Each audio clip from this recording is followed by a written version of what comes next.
എല്ലാവർക്കും നമസ്കാരം. iPlus training സൊല്യൂഷൻ്റെ പുതിയൊരു സെഷനിലേക്ക് സ്വാഗതം. ഇന്ന് നമ്മൾ ഡിസ്കസ് ചെയ്യുന്നത് ജൂനിയർ ഇൻസ്ട്രക്ടർ പ്ലംബറുമായി ബന്ധപ്പെട്ട് ഒരു 5 MCQ ക്വസ്റ്റ്യൻസ് ആണ്. സോ നമുക്ക് ക്വസ്റ്റ്യനിലേക്ക് പോവാം. സോ ഒന്നാമത്തെ ക്വസ്റ്റ്യൻ ഇതാണ്. So what is the remedial measure to stop the dripping of water from the household tap even after firmly closed? അതായത് നമ്മൾ വീട്ടിലുള്ള ഒരു ടാപ്പ്, അതായത് നന്നായിട്ട് മുറുക്കി അടച്ചതിന് ശേഷം അതിനകത്ത് എന്താണ് ഡ്രോപ്ലെറ്റ്സ് ആയിട്ട് ഇങ്ങനെ വെള്ളം പോയിക്കൊണ്ടിരിക്കാന്നിരിക്കട്ടെ കേട്ടോ. അപ്പോൾ അങ്ങനെയാണെന്നുണ്ടെങ്കിൽ എന്താണ് അതിൻ്റെ റെമഡിയൽ ആക്ഷൻ എന്നുള്ളതാണ് ചോദിച്ചിരിക്കുന്നത്. So option A, replace the tap അല്ലേ. ഒന്നാമത് പറഞ്ഞിരിക്കുന്നത് എന്താണ്, ടാപ്പ് റീപ്ലേസ് ചെയ്യാനാണ് പറഞ്ഞിരിക്കുന്നത്. സോ രണ്ടാമത് പറയുന്നത് റീപ്ലേസ് ദ വാഷർ റീപ്ലേസ് ചെയ്യുക. ഓപ്ഷൻ സി പറയുന്നത് എന്താണ്, റിന്യൂ ദ ടാപ്പ് അല്ലേ, റിന്യൂ ദ ടാപ്പ് എന്താണ് ഈ പറഞ്ഞ രീതിയിൽ renew the tap spindle renew ചെയ്യണമെന്ന് പറയുന്നു. Option D, tighten stuffing box tight ചെയ്യാണ്. സോ അത്തരത്തിലൊരു ചോദ്യം, അതായത് എന്താണ്, so what is the remedial action or remedial measure to stop dripping of water from the household tap even after firmly closed? അങ്ങനെയാണെന്നുണ്ടെങ്കിൽ ഇവിടെ ഉത്തരമായി വരുന്നത് എന്തായിരിക്കും, that is replace the washer ആണ്. എന്താണ് റീപ്ലേസ് ദ വാഷർ? അപ്പോൾ മറ്റ് എന്താണ് പ്രശ്നങ്ങൾ ഈ പറഞ്ഞ രീതിയിൽ ടാപ്പുമായി ബന്ധപ്പെട്ട് നമുക്ക് മനസ്സിലാക്കേണ്ടതായിട്ടുള്ളതെന്ന് ജസ്റ്റ് നോക്കാം. സോ ആദ്യമായിട്ട് പറയുന്നത് എന്തായിരുന്നു defect, that is water flows or dripping from the tap even after the tap firmly closed ആണെന്നുണ്ടെങ്കിൽ നമ്മളിപ്പോൾ കണ്ടു അല്ലെ, എന്താണ് റീപ്ലേസ് ദ വാഷർ ആണ് അല്ലെ. റീപ്ലേസ് ദ വാഷർ അല്ലെങ്കിൽ റിമൂവ് ദ ഫോറിൻ മാറ്റേഴ്സ്, അല്ലെങ്കിൽ അതിനകത്ത് എന്താണ് ഈ ഫോറിൻ മാറ്റേഴ്സ് ഉണ്ടെങ്കിൽ അത് മാറ്റുക, അല്ലെങ്കിൽ റീപ്ലേസ് ചെയ്യുക, എന്ത് വാഷർ റീപ്ലേസ് ചെയ്യുക എന്നുള്ളതാണ്. സോ രണ്ടാമത് മറ്റൊരു പ്രശ്നം വരുന്നതെന്ന് വെച്ചാൽ water flows from around the spindle or stuffing box. Okay, ഈ പറഞ്ഞ ഇതിൽ സ്റ്റഫിംഗ് ബോക്സിൻ്റെ അല്ലെങ്കിൽ സ്പിന്നിൻ്റെ അതിലൂടെ എന്താണ് എറൗണ്ട് സർഫസിലൂടെ എന്താണ് വാട്ടർ ഫ്ലോ ചെയ്യുകയാണെന്നുണ്ടെങ്കിൽ അതിൻ്റെ കോസ് എന്ന് പറഞ്ഞാൽ എന്താണ്, ഗ്ലാൻഡ് നട്ട് ഈസ് ലൂസ് അല്ലേ. ഈ പറഞ്ഞ ഗ്ലാൻഡ് നട്ട് ലൂസ് ആവാനുള്ള ഒരു സാധ്യത കൊണ്ടാണ്, ലൂസ് ആവുന്നത് കൊണ്ടാണ് ഇത്തരത്തിൽ വെള്ളം പോകുന്നുണ്ടാവുക. അല്ലെങ്കിൽ നമുക്ക് പറയാം the packing in stuffing box is defective. ഈ പറഞ്ഞ സ്റ്റഫിംഗ് ബോക്സിനുള്ള പാക്കിംഗ് എന്തായിരിക്കും, ഡിഫക്റ്റീവ് ആയിട്ടുണ്ടാവും. ഇതായിരിക്കും അതിനുള്ള ഒരു കാരണമെന്ന് പറയുന്നത്. സോ അതിൻ്റെ റെമഡിയൽ ആക്ഷനായിട്ട് നമുക്ക് എന്ത് ചെയ്യാൻ പറ്റും, ഇത്തരത്തിൽ ടൈറ്റൻ ദ ഗ്ലാൻഡ് നട്ട് അല്ലെങ്കിൽ റീപ്ലേസ് ദ പാക്കിംഗ്. ഈ പറഞ്ഞ രീതിയിൽ ഗ്ലാൻഡ് നട്ട് ടൈറ്റ് ചെയ്യുക, അല്ലെങ്കിൽ നമുക്ക് പാക്കിംഗ് റീപ്ലേസ് ചെയ്യുക നമുക്ക് ചെയ്യാൻ പറ്റും. ഓക്കെ, മറ്റൊരു പ്രോബ്ലം വരുന്നത് എന്താണ്, ഈ പറയുന്ന രീതിയിൽ difficulty to turn off the tap അല്ലേ. നമ്മളുടെ വീട്ടിലുള്ള ടാപ്പ് ടേൺ ഓൺ ചെയ്യാനോ അല്ലെങ്കിൽ ഓഫ് ചെയ്യാനൊക്കെ ഉള്ള ഒരു ചെറിയൊരു ബുദ്ധിമുട്ട് വരുന്നുണ്ടാവും. സോ അതിൻ്റെ ഒരു കാരണം എന്ന് പറയുന്നത് എന്തായിരിക്കും, stuffing box packing is dry and spindle may bend അല്ലേ. ഈ പറഞ്ഞ സ്പിൻഡിൽ ഉണ്ടെങ്കിൽ ഒന്നെങ്കിൽ ബെൻഡ് ആയിട്ടുണ്ടാവാം, അല്ലെങ്കിൽ അതിനകത്തുള്ള സ്റ്റഫിംഗ് ബോക്സിൻ്റെ പാക്കിംഗ് എന്ന് പറയുന്നത് ഡ്രൈ ആയിട്ടുണ്ടാവാം. സോ അതായിരിക്കും അതിൻ്റെ ഒരു കോസ് എന്ന് പറയുന്നത്. സോ അതിൻ്റെ റെമഡിയിൽ എന്ന് പറയുന്നത് എന്തായിരിക്കും, നമുക്ക് എന്ത് ചെയ്യാൻ പറ്റും, റിന്യൂ പാക്കിംഗ് അല്ലേ. ആ പാക്കിംഗ് ഒന്ന് റിന്യൂ ചെയ്ത് കൊടുത്താൽ മതി. സ്റ്റഫിംഗ് ബോക്സിനകത്തുള്ള ആ ഒരു പാക്കിംഗ് ഡ്രൈ ആയി പോയതുകൊണ്ടായിരിക്കാം. അപ്പോൾ അതൊന്ന് റിന്യൂ ചെയ്ത് കൊടുക്കുക, ഒന്ന് മാറ്റി കൊടുക്കുക. അല്ലെങ്കിൽ greased hemp of same oil or replace the tap. ഈ പറഞ്ഞ രീതിയിൽ എന്താണ് റിന്യൂ ചെയ്യുക, പാക്കിംഗ് വിത്ത് ഗ്രീസ്ഡ് ഹെമ്പ്. ഈ പറഞ്ഞ ഹെമ്പ് അല്ലെങ്കിൽ ഗ്രീസ്ഡ് ആയിട്ടുള്ള ഹെമ്പ് യൂസ് ചെയ്യുകയോ അല്ലെങ്കിൽ ഓയിൽ വെച്ച് നമുക്കതൊന്ന് പാക്കിംഗ് ഒന്ന് റിന്യൂ ചെയ്ത് കൊടുക്കാം. അതുപോലെ തന്നെ റീപ്ലേസ് ദ ടാപ്പ് ഒന്നെങ്കിൽ റീപ്ലേസ് ചെയ്യുക എന്നുള്ളതാണ് നമുക്ക് ചെയ്യാൻ പറ്റുന്നത്. സോ മറ്റൊരു പ്രശ്നം എന്ന് പറഞ്ഞാൽ എന്താണ്, spindle continuously slipping when the tap is turned and tap does not shut off. ഈ പറഞ്ഞതിൽ നമ്മളെന്താണ് അടയുന്നുണ്ടാവില്ല, എന്താണ് അത് എന്താണ് സ്ലിപ്പറി ആയിട്ട് ഇങ്ങനെ നിൽക്കുകയാണ് അല്ലേ, അതായത് സ്ലിപ്പ് ചെയ്തിങ്ങനെ പോവാണ്. സോ അപ്പോൾ അതിൻ്റെ പ്രശ്നം എന്ന് വെച്ചാൽ എന്തായിരിക്കും, അത് എന്തുകൊണ്ടാണെന്ന് ചോദിച്ചു കഴിഞ്ഞാൽ that is spindle thread worn out ആണ് അല്ലേ. ഈ പറഞ്ഞതിൽ ആ ത്രെഡ് വോൺ ഔട്ട് ആയതുകൊണ്ടാണ് കൃത്യമായിട്ട് ആ ഒരു പിരി നമുക്ക് കിട്ടുന്നുണ്ടാവില്ല. അപ്പോൾ അതെന്താണ്, അതിങ്ങനെ സ്ലിപ്പായി നിൽക്കുന്നുണ്ടാവും. സോ അതിനൊന്നും ചെയ്യാനില്ല, എന്താ റീപ്ലേസ് ദ ടാപ്പ്. അപ്പോൾ എന്താണ് ഈ പറഞ്ഞ രീതിയിൽ അത് നമുക്ക് ഈ പറഞ്ഞ ത്രെഡ് വോൺ ഔട്ട് ആയി കഴിഞ്ഞാൽ നമ്മൾ എന്ത് ചെയ്യുക, ടാപ്പ് റീപ്ലേസ് ചെയ്യുക എന്നുള്ളതാണ് നമുക്ക് ചെയ്യാൻ പറ്റുന്ന ഒരു remedy. So last one, there is lot of noise in the tap when tap is turned on. ഈ പറഞ്ഞ രീതിയിൽ നമുക്ക് പൈപ്പ് തുറക്കുമ്പോൾ നമുക്ക് ചില സമയങ്ങളിൽ കേൾക്കാറുണ്ടല്ലേ, ഈ ബ്രാസിൻ്റെ ഒക്കെ പൈപ്പ് തുറക്കുമ്പോൾ നമ്മുടെ പില്ലർ ടാപ്പൊക്കെ അല്ലെങ്കിൽ ടാപ്പൊക്കെ തുറക്കുമ്പോൾ ഇങ്ങനെ സൗണ്ട് കേൾക്കാറുണ്ട്, നോയ്സ് കേൾക്കാറുണ്ടല്ലേ. അപ്പോൾ അതിൻ്റെ കാരണം എന്താ, വാൽവ് ലൂസ് ഓൺ ദ സ്പിൻഡിലുള്ള വാൽവ് ലൂസ് ആയിട്ടുണ്ടാവാം. Then washer loose on the valve. ഈ പറഞ്ഞ രീതിയിൽ വാഷറും ലൂസ് ആയിട്ടുണ്ടാവാം. സോ അതിന് ചെയ്യാൻ പറ്റുന്നതെന്ന് വെച്ചാൽ ഒന്നെങ്കിൽ നമുക്ക് ആ ടാപ്പ് റീപ്ലേസ് ചെയ്യാം, അല്ലെങ്കിൽ ആ ഒരു വാഷർ അല്ലേ റീപ്ലേസ് ചെയ്യാം എന്നുള്ളതാണ്. സോ ഇത്രയാണ് മെയിനായിട്ട് നമുക്ക് ഉള്ള ഡിഫക്റ്റും അതിൻ്റെ കോസസും റെമഡീസും. ഇതൊക്കെ ഒന്ന് ജസ്റ്റ് ഒന്ന് ഓർത്തിരിക്കുക. സോ രണ്ടാമത്തെ ക്വസ്റ്റ്യനിലേക്ക് പോവാം. രണ്ടാമത്തെ ക്വസ്റ്റ്യൻ ഇതാണ്, which type of wrench is used for more than 50 to 150 mm diameter pipe to tight with a heavy gripping. അതായത് ആ ഒരു ഡയമീറ്റർ 50 to 150, 50 to 150 എന്നുള്ള ഒരു ഡയമീറ്ററിൽ, അതായത് അത്രയും MM-ലുള്ള ഡയമീറ്ററുള്ള പൈപ്പിനെ ഗ്രിപ്പ് ചെയ്യാൻ നമ്മൾ ഏത് റെഞ്ചാണ് നമ്മൾ യൂസ് ചെയ്യുന്നതെന്നുള്ളതാണ്. ഓപ്ഷൻ പോകാം നമുക്ക്. ഓപ്ഷൻ എന്ന് പറയുമ്പോൾ എന്തൊക്കെയാണ്, ഓപ്ഷൻ എ സ്ട്രാപ്പ് റെഞ്ച് കൊടുത്തിട്ടുണ്ട്, option B foot print wrench കൊടുത്തിട്ടുണ്ട്, option C chain pipe wrench കൊടുത്തിട്ടുണ്ട്, option D Stillson pipe wrench കൊടുത്തിട്ടുണ്ട്. ഓക്കെ, അപ്പോൾ ഇതൊന്ന് ആലോചിച്ച് നോക്കിയാൽ എല്ലാവരും എത്രയായിരിക്കും? 50 mm മുതൽ 150 mm വരെ ആകുമ്പോൾ എന്തായിരുന്നു നമ്മൾ പഠിച്ചിട്ടുണ്ടല്ലേ? സോ നമുക്കറിയാം എന്താണ്, ദാറ്റ് ഈസ് ചെയിൻ പൈപ്പ് റെഞ്ചാണ് എന്ത് 50 mm മുതൽ 150 mm വരെയാണെന്നുണ്ടെങ്കിൽ. അപ്പോൾ താഴെ സ്റ്റിൽസൺ പൈപ്പ് റെഞ്ച് ഉണ്ടല്ലേ? സ്റ്റിൽസൺ പൈപ്പ് റെഞ്ച് നമുക്കറിയാം 15 ടു 50 mm വരെ നമുക്ക് എന്ത് യൂസ് ചെയ്യാം? സ്റ്റിൽസൺ പൈപ്പ് റെഞ്ച് നമുക്ക് യൂസ് ചെയ്യാൻ പറ്റും. ഫുട് പ്രിന്റ് റെഞ്ച് എന്തിനാണ് സാധാരണ യൂസ് ചെയ്യുന്നുണ്ടാവുക? അത് ഇറഗുലർ ആയിട്ടുള്ള സർഫസ് അല്ലെങ്കിൽ ട്യൂബ് പൈപ്പുകളൊക്കെ ഹോൾഡ് ചെയ്യാൻ വേണ്ടിയിട്ടാണ് that is footprint wrench നമ്മൾ use ചെയ്യുന്നുണ്ടാവുക.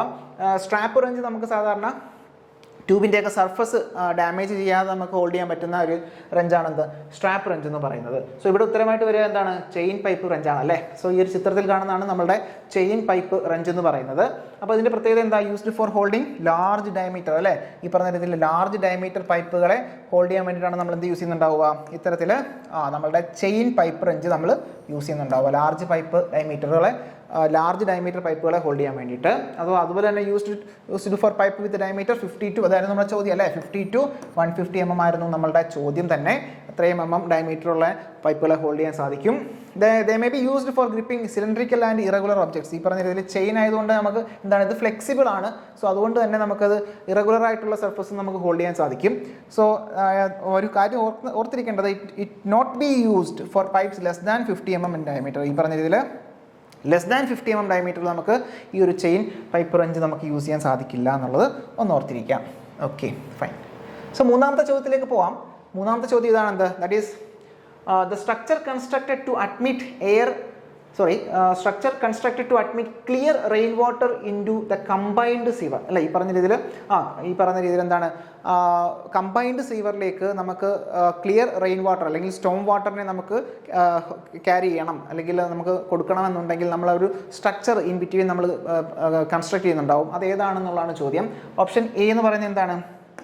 Option A clean out ആണ്. ഓപ്ഷൻ ബി ലംബ് ഹോൾ ആണ്. Option C catch basin. Option D inverted siphons. അപ്പോൾ ഇതൊക്കെ നമുക്കറിയാം, ഇതൊക്കെ എന്താണ്, ഒരു സീവർ അപ്പർട്ടനൻസിനകത്ത് നമ്മൾ പഠിക്കുന്ന കാര്യങ്ങളാണ്. അപ്പോൾ ഇവിടെ structure constructed to admit clear rain water into the combined sewer എന്ന് പറയുമ്പം ഉത്തരം വരിക ക്യാച്ച് ബേസിൻ ആണ് അല്ലേ? ക്യാച്ച് ബേസിൻ ആണ്. അപ്പോൾ എന്താണ് ക്യാച്ച് ബേസിൻ എന്നുള്ളത് നമുക്ക് നോക്കാം. സോ ഈ ഒരു ചിത്രത്തിൽ കാണുന്നതാണ് ക്യാച്ച് ബേസിൻ എന്ന് പറയുന്നത്. സോ ഇതിന് നമുക്ക് മറ്റൊരു പേരും പറയാറുണ്ട്. എന്താണെന്നറിയോ? ദാറ്റ് ഈസ് സിൽറ്റ് ബേസിൻ എന്നാണ്. എന്താണ്? ക്യാച്ച് ബേസിൻ അല്ലെങ്കിൽ സിൽറ്റ് ബേസിൻ എന്നാണ് പറയുക. അപ്പോൾ അതായത് നമ്മുടെ റോഡിൽ നിന്ന് വരുന്ന സ്റ്റോം വാട്ടർ അല്ലേ? നമ്മളുടെ റോഡിൽ നിന്ന് വരുന്നതൊക്കെ സ്റ്റോം വാട്ടർ ഉണ്ടാവുമല്ലോ. സോ ഈ സ്റ്റോം വാട്ടറിനെ എങ്ങോട്ട് കളക്ട് ചെയ്യും? ഈ പറയുന്ന രീതിയിൽ ഗട്ടേഴ്സ് ഉണ്ടാവും അല്ലേ? ഗട്ടേഴ്സ് ഉണ്ടാവും. അപ്പോൾ അത്തരത്തിലുള്ള ഗട്ടേഴ്സ് വഴി അല്ലെങ്കിൽ നമ്മളുടെ പെർഫറേറ്റഡ് ആയിട്ടുള്ള ഗട്ടേഴ്സ് വഴി താഴേക്ക് കളക്ട് ചെയ്യും. സോ താഴേക്ക് കളക്ട് ചെയ്യുമ്പോൾ നമുക്കറിയാം ഈ സീവറിനകത്തേക്ക് നമ്മളുടെ ഈ ഡസ്റ്റും മറ്റു പാർട്ടികളൊക്കെ പോകാതിരിക്കാൻ വേണ്ടി ഇവിടെ എന്ത് ചെയ്യും? ഇവിടെ നമ്മൾ സെറ്റിൽ ചെയ്യിക്കും അല്ലേ? സോ അതിന് വേണ്ടിയിട്ടാണ് അത്തരത്തിലുള്ള സിൽറ്റും ഗ്രിറ്റുകളും ഒക്കെ നമ്മൾ എന്ത് ചെയ്യും? സെറ്റിൽ ചെയ്തതിന് ശേഷം നമ്മളുടെ ക്ലിയർ ആയിട്ടുള്ള റെയിൻ വാട്ടർ മാത്രം അല്ലെങ്കിൽ സ്റ്റോം വാട്ടർ മാത്രമായിരിക്കും നമ്മളുടെ ഈ പറഞ്ഞ ഹുഡ് വഴി അല്ലെങ്കിൽ ആ യു ഷേപ്പിലുള്ള നമ്മളുടെ ആ ഒരു പൈപ്പ് വഴി സീവർ ലൈനിലേക്ക് കണക്ട് ചെയ്തിട്ടുണ്ടാവുക. ഓക്കെ, അപ്പോൾ ഇത്രയും പോർഷൻ താഴെ ആ ഒരു വാട്ടറിന് ഉള്ളിലായിരിക്കും. സോ അതുകൊണ്ട് തന്നെ സീവറിൽ നിന്ന് വരുന്ന മറ്റ് ഫൗൾ ഗ്യാസസിനെ ഒന്നും നമുക്ക് പുറത്തേക്ക് കിട്ടത്തില്ല. കാര്യം എന്താണ്? അതിൻ്റെ എൻഡ് എന്ന് പറയുന്നത് എങ്ങനെയാണ്? വാട്ടറിൽ ഇമ്മേഴ്സ് ആയിട്ട് കിടക്കുന്നുണ്ടാവും. ഓക്കെ, ഇതാണ് നമ്മുടെ ക്യാച്ച് ബേസിൻ എന്ന് പറഞ്ഞാൽ. ബേസിക്കലി എന്തിനു വേണ്ടിയിട്ടാണ്? ഈ പറഞ്ഞ ക്ലിയർ ആയിട്ടുള്ള വാട്ടർ, അതായത് സിൽറ്റിനെയും മറ്റ് ക്ലേനെയൊക്കെ നമ്മൾ അല്ലെങ്കിൽ മറ്റ് ഡെബ്രീസിനെയൊക്കെ നമ്മൾ എന്ത് ചെയ്യും? സെറ്റിൽ ചെയ്തതിന് ശേഷം ക്ലീൻ വാട്ടർ ആയിരിക്കും അല്ലെങ്കിൽ ക്ലിയർ വാട്ടർ ആയിരിക്കും എന്ത് ചെയ്യുന്നുണ്ടാവുക? ഈ പറഞ്ഞ സീവർ ലൈനിലേക്ക് കളക്ട് ചെയ്യുന്നുണ്ടാവുക. Okay, so it is a structure constructed to admit clear rain water into the combined sewer. സംശയമൊന്നുമില്ല. Normally the diameter of the catch basin is around 75 cm to 90 cm ആയിരിക്കും. Normally എങ്ങനെയായിരിക്കും? ഒരു 75 cm to 90 cm ആയിരിക്കും അതിൻ്റെ ഒരു diameter എന്ന് പറയുന്നത്. Catch basin is also known as silt basin. അപ്പോൾ ഇത് നമ്മൾ കണ്ടിരുന്നു. ഇതിനെ വിളിക്കുന്ന മറ്റൊരു പേരാണ് സിൽറ്റ് ബേസിൻ എന്ന് പറയുന്നത്. ഓക്കെ ആണല്ലോ? ക്ലിയർ ആണല്ലോ? ഓക്കെ, നെക്സ്റ്റ് ക്വസ്റ്റിലേക്ക് പോകാം നമുക്ക്. സോ നാലാമത്തെ ക്വസ്റ്റ്യൻ ഇതാണ്. Where concentric reducers used in pipe line. നമുക്കറിയാം പൈപ്പ് ഫിറ്റിങ്സുമായി ബന്ധപ്പെട്ട് റെഡ്യൂസേഴ്സ് എന്ന് പറയുന്ന ഒരു പൈപ്പ് ഫിറ്റിംഗ് നമ്മൾ പഠിച്ചിട്ടുണ്ട്. അപ്പോൾ റെഡ്യൂസേഴ്സ് നമ്മൾ സാധാരണ എവിടെ യൂസ് ചെയ്യുന്നു എന്നുള്ളതാണ് ചോദ്യം. അപ്പോൾ റെഡ്യൂസർ തന്നെ കോൺസെൻട്രിക് റെഡ്യൂസർ ഉണ്ട്, എക്സെൻട്രിക് റെഡ്യൂസർ ഉണ്ട്. അപ്പോൾ ഇവിടെ ചോദിച്ചിരിക്കുന്നത് എന്താണ്? ദാറ്റ് ഈസ് കോൺസെൻട്രിക് റെഡ്യൂസർ എവിടെ യൂസ് ചെയ്യുന്നു എന്നുള്ളതാണ് ചോദ്യം. കോൺസെൻട്രിക് റെഡ്യൂസർ എവിടെ യൂസ് ചെയ്യുന്നു എന്നുള്ളതാണ് ചോദ്യം. Option A vertical, option B horizontal, option C reduced the pressure, option D drive the flow direction. എന്തിനു വേണ്ടിയിട്ടാണ്? So where concentric reducer used in pipe line. എവിടെയാണ് കോൺസെൻട്രിക് റെഡ്യൂസർ നമ്മൾ യൂസ് ചെയ്യുന്നതാണ് ചോദ്യം. അപ്പോൾ ഇവിടെ ഉത്തരമായിട്ട് വരിക എന്തായിരിക്കും? ദാറ്റ് ഈസ് വെർട്ടിക്കൽ ആണ്. സോ വെർട്ടിക്കൽ ആണെന്ത് അതിന് ഉത്തരമായിട്ട് വരിക. ദാറ്റ് ഈസ് വെർട്ടിക്കൽ പൈപ്പ് ലൈൻസിലായിരിക്കും നമ്മൾ എന്ത് ചെയ്യുന്നുണ്ടാവുക? ഈ പറയുന്ന കോൺസെൻട്രിക് നമ്മൾ യൂസ് ചെയ്യുന്നുണ്ടാവുക. ഓക്കെ, സോ മെയിനായിട്ട് കോൺസെൻട്രിക് ഉണ്ട്, എക്സെൻട്രിക് ഉണ്ട്. അപ്പോൾ ഈ ചിത്രത്തിൽ കാണുന്നുണ്ടാവും, ഇതാണ് കോൺസെൻട്രിക് എന്ന് പറയുന്നത്, ഇതാണ് എക്സെൻട്രിക് എന്ന് പറയുന്നത്. So concentric normally used in vertical pipe lines ആയിരിക്കും, സ്റ്റാക്കിലൊക്കെ ആയിരിക്കും നമ്മൾ യൂസ് ചെയ്യുന്നുണ്ടാവുക. അതുപോലെ തന്നെ എക്സെൻട്രിക് എന്ന് പറയുന്നത് എവിടെ ആയിരിക്കും? അത് ഹൊറിസോണ്ടൽ ആയിരിക്കും നമ്മൾ യൂസ് ചെയ്യുന്നുണ്ടാവുക. ഹൊറിസോണ്ടൽ പൈപ്പ് ലൈൻസ് ആയിരിക്കും നമ്മൾ എക്സെൻട്രിക് യൂസ് ചെയ്യുന്നുണ്ടാവുക. സോ അതോടൊപ്പം ഓർത്തിരിക്കേണ്ട മറ്റൊരു കാര്യം, ഈ പറയുന്ന വെർട്ടിക്കൽ പൊസിഷനിൽ നമ്മൾ വെക്കുന്ന സമയത്ത് എന്താണ്? In this case accumulation of air may be possible and result in cavitation. അല്ലെ, ഈ പറഞ്ഞ രീതിയിൽ വെർട്ടിക്കൽ ഡയറക്ഷനിൽ നമ്മൾ ഈ പറഞ്ഞ റെഡ്യൂസർ വെക്കുന്ന സമയത്ത് എന്ത് സംഭവിക്കാനുള്ള സാധ്യത കൂടുതലാണ്? കാവിറ്റേഷൻ സംഭവിക്കാനുള്ള സാധ്യത കൂടുതലാണ്. എന്നാൽ ഈ പറഞ്ഞ എക്സെൻട്രിക് റെഡ്യൂസർ നമ്മൾ നോർമലി എങ്ങനെയാണ്? One edge is parallel to the connecting edge ആണ്. സോ അതുകൊണ്ട് തന്നെ നമുക്ക് accumulation of air is not possible. അല്ലെ, ആ ഒരു എയർ അക്യുമുലേഷൻ അവിടെ നടക്കുന്നുണ്ടാവില്ല. പക്ഷേ കമ്പയർ ടു എവിടെയാണ് ഈ പറയുന്ന കോൺസെൻട്രിക് റെഡ്യൂസർ കമ്പയർ ചെയ്യുമ്പം എക്സെൻട്രിക്കിൽ എന്തുണ്ടാവില്ല? ഈ പറയുന്ന നമ്മളുടെ അക്യുമുലേഷൻ ഓഫ് എയർ ഒഴിവാക്കും. ഓക്കെ, സോ അതുകൊണ്ട് തന്നെ നമുക്ക് കാവിറ്റേഷനൊക്കെ ഒഴിവാക്കാൻ സാധിക്കും. Okay, fine. സോ അത് എവിടെയാണ് യൂസ് ചെയ്യുന്നത്? ഹൊറിസോണ്ടൽ പൊസിഷനിലാണെന്നാണ് ഒന്ന് ഓർത്തിരിക്കേണ്ടത്. അപ്പം ശ്രദ്ധിക്കേണ്ട കാര്യത്രേ ഉള്ളൂ. എന്താണ് നമ്മുടെ കോൺസെൻട്രിക് റെഡ്യൂസേഴ്സ് എവിടെ യൂസ് ചെയ്യുന്നു? ദാറ്റ് ഈസ് വെർട്ടിക്കൽ ഡയറക്ഷനിലും. എക്സെൻട്രിക് റെഡ്യൂസേഴ്സ് എവിടെ ആയിരിക്കും? അത് ഹൊറിസോണ്ടലി ആയിരിക്കും നമ്മൾ ഫിക്സ് ചെയ്യുന്നുണ്ടാവുക. ഓക്കെ, സോ ലാസ്റ്റ് ക്വസ്റ്റിലേക്ക് പോവാം. ക്വസ്റ്റ്യൻ ഇതാണ്: cavitation in centrifugal pump occurs when the pressure of the fluid is. നമുക്കറിയാം കാവിറ്റേഷൻ എന്ന് പറയുന്ന ഒരു ഫിനോമിനൻ ആണ് അല്ലേ? അപ്പോൾ ആ ഒരു ഫിനോമിനൻ എന്താണെന്നുള്ളത് ഇവിടെ മനസ്സിലാക്കേണ്ടതായിട്ടുണ്ട്. സോ ഇവിടെ ചോദ്യം ഇതാണ്: cavitation in centrifugal pump occurs when the pressure of the fluid is. ആ ഒരു പ്രഷർ, ആ ഫ്ലൂയിഡിന്റെ പ്രഷർ എങ്ങനെയാണെന്നുള്ളതാണ് ചോദ്യം. ഓപ്ഷൻസിലേക്ക് പോവാം. ഓപ്ഷൻസ് എ എന്ന് പറയുന്നത് എന്താണ്? Less than vapour pressure. Option A less than vapour pressure. Option B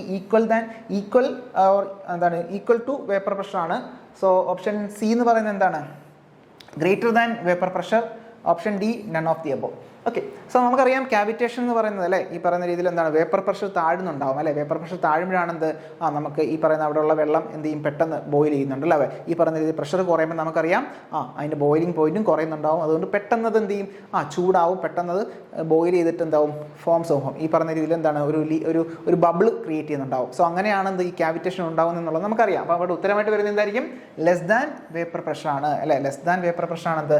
cavitation ഉണ്ടാവാനുള്ള ഒരു സാധ്യത കൂടുതൽ.